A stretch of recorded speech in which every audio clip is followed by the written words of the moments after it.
Hello everybody, welcome back to my channel. My name is Stephanie Bree, and today I'm talking about Dungeons & Dragons based video games. Now, Dungeons & Dragons, if you don't know or didn't know, was the world's first tabletop RPG. The creators of D&D, Dave Arneson and Gary Gygax, literally invented the role-playing game. There was nothing before it like it. And some of the earliest computer games in the role-playing game fashion were just either attempting to capture Dungeons and Dragons in computer form, or were actually licensed by TSR, who was the publisher back in the day, and based on Dungeons and Dragons. So D&D video games have existed since the beginning of video games, more or less, in some capacity. I say more or less because, we're not talking about the fishy Pong era where, yeah, you could use your imagination and say that's Dungeons and Dragons, like the adventure on the Atari 2600. But that's even a bit more of a stretch than just using your theater of the mind to play D&D anyways. So, it's up to you. The question is, are D&D video games any good? Now, I don't mean good as video games necessarily, although I am asking that question as well. But I mean, do they really capture the essence of Dungeons and Dragons? So let's answer the first question first. Are they any good? And the answer is yes and no, and sometimes and maybe. I know that's not a very good answer. The general consensus is no, they're generally not very good video games, for the most part, especially the SSI ones from the late 80s, early 90s, the DOS games. I'm sorry if you have, warm, fuzzy, fond, nostalgic childhood memories of those games. Once you wipe away the nostalgia glasses, those games suck. I'm sorry, they just do. Hey, I had to wipe away the nostalgia because I used to think Eye of the Beholder 2 Legend of Dark Moon was a good game until I tried to play it as an adult and couldn't because it's not a very well made game. It isn't. None of them were. Pool of Radiance or I don't remember them all. Eye of the Beholder, Pool of Radiance and the Eye of the Beholder are the only two I can ever remember by name. I think there was Heroes of the Lance was one of them. I don't remember. Some of them were ported to the NES, and what I mean by that is they were kind of,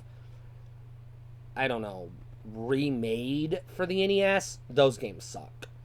And some of them were created specifically for some of the pre-NES consoles, like the Atari and the Intellivision. Likewise, those games also suck.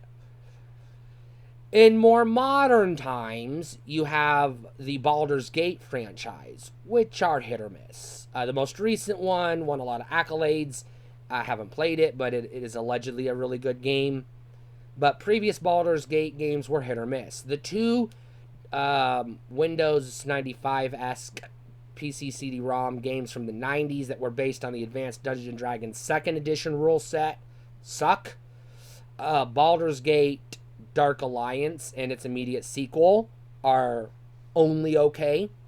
Dark Alliance is pretty good, but only pretty good compared to some of the other Western dungeon crawler hack and slash games of the time, which is what it was supposed to be, but kind of fails because if you go into Baldur's Gate as a cleric, you're not getting out of the first dungeon. You're not, because there's not enough monsters before you get to the boss to level up enough to be able to beat the boss, and there's not enough health potions and weapons and other items to harm the boss to get out of that first dungeon. Presumably without cheating or playing multiplayer, which I don't even know if the game supports multiplayer or not. So Baldur's Gate Dark Alliance is one of those, it's only good if you're playing a barbarian games or a ranger. Otherwise, you're pretty much fucked. And since you can't play a barbarian or a ranger, you're pretty much fucked. Now, that's just as a video game, do they work? And the answer is not really. There are better hack and slash dungeon crawl Western style RPGs than the official D&D ones. Most notably would be the Diablo franchise and the Elder Scrolls franchise. If you really want to pretend you're playing D&D but you're actually playing a video game, Diablo 3 or Elder Scrolls Skyrim or Morrowind is the way to go. But those are not officially licensed D&D games. So there you go. However, the other question I wanted to ask is, are they good representations of Dungeons and Dragons, the essence of D&D? The essence of D&D is shared storytelling. Combat is secondary, but they're role-playing games.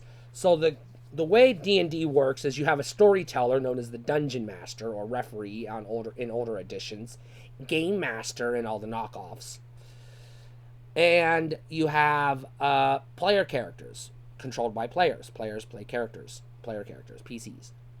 And so basically the narrator sets the scene and says, here's what's in front of you, how do you respond?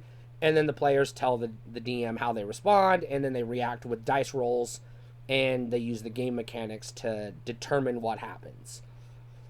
No, the video games don't at all accurately represent that on two accounts. Three accounts actually. One, none of the video games that I've played, again, I haven't played the most recent Baldur's Gate, so I can't comment on it, but none of them feature dice rolls in game. The dice rolls are handled by the CPU, but basically I'll use what the fuck is it called? Eye of the Beholder as an example. You have your fighter at the front of the party, and you click the button to swing the fighter's sword, and the computer in the background rolls the dice to determine if the sword hits or not. Which in a normal video game, you would just either hit the fucking thing or hit its shield. There would be no fucking dice roll, so there's no chance to miss. So it does attempt to simulate that aspect of the game, which is the chance of failure. However, that makes the games even worse to play, because you don't want to swing your sword and then, oops, I guess I just swung it above his head because I'm a dipshit. So capturing the core gameplay of D&D is next to impossible in a video game. Also, Dungeons and Dragons, according to the rules, is a very, very strict turn-based game system. Before combat can begin, both sides, the DM side and the player side, have to roll initiative. Now, some versions of the game have everybody roll what's known as group initiative, so it's just players versus the DM. And some versions of the game have you each individual member roll initiative. So every goblin rolls initiative, every player rolls initiative, and then you just line them up according to the die rolls, and then everybody gets to take their turn, and it's chaos. That also does not translate well to a video game. JRPGs tend to be more accurate to the turn-based style of Dungeons and Dragons gameplay. For example, Dragon Quest / Dragon Warrior and Final Fantasy, than actual Dungeons and Dragons games, which again means the D&D games are not capturing the essence, the core gameplay mechanic of Dungeons and Dragons. And also, because Dungeons and Dragons is a shared narrative that is dictated by player choices and dice, which means the narrator, the Dungeon Master, has to roll with the punches and shift the narrative as needed to respond to the player character's actions and decisions. You can't really translate that very well to a video game either, because the video games tend to be scripted with predetermined cutscenes that usually you can't even skip. So you have no agency and no choice and no shared narrative. It's just literally you're playing a visual novel at that point. And your die rolls don't matter. Your combat don't matter. Your decisions and choices and role-playing doesn't matter. So there's no agency, so what's the fucking point? And then there's the core mechanic of Dungeons & Dragons. The essence of D&D, if you will. The role-playing.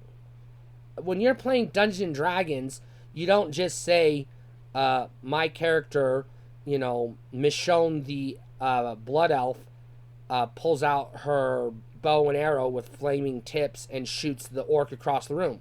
No, you go, for the love of all woodland creatures, and you act it out. And then you respond to the narrator acting out the goblins. It's role-playing. You can't role-play in a video game. It's just an avatar.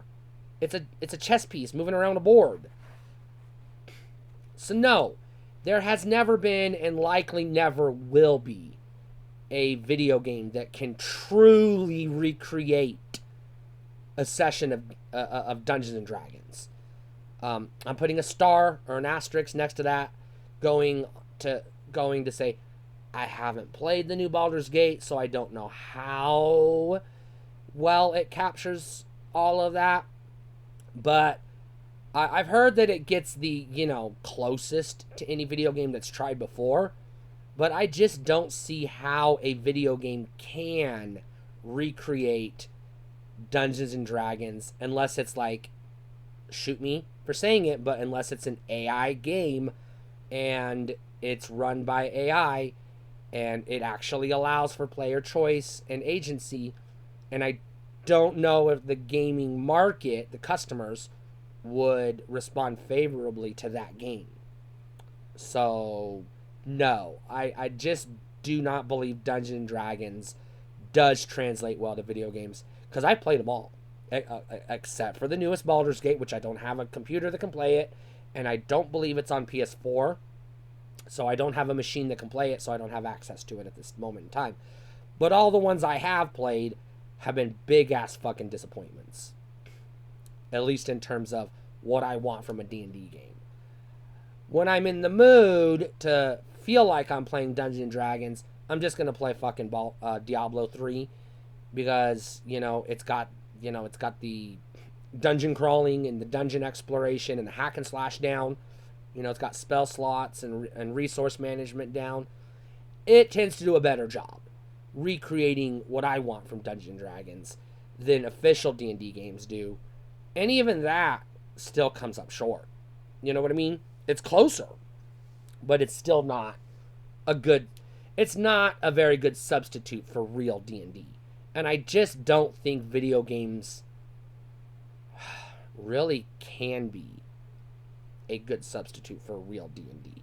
I don't know. Let me know what you think.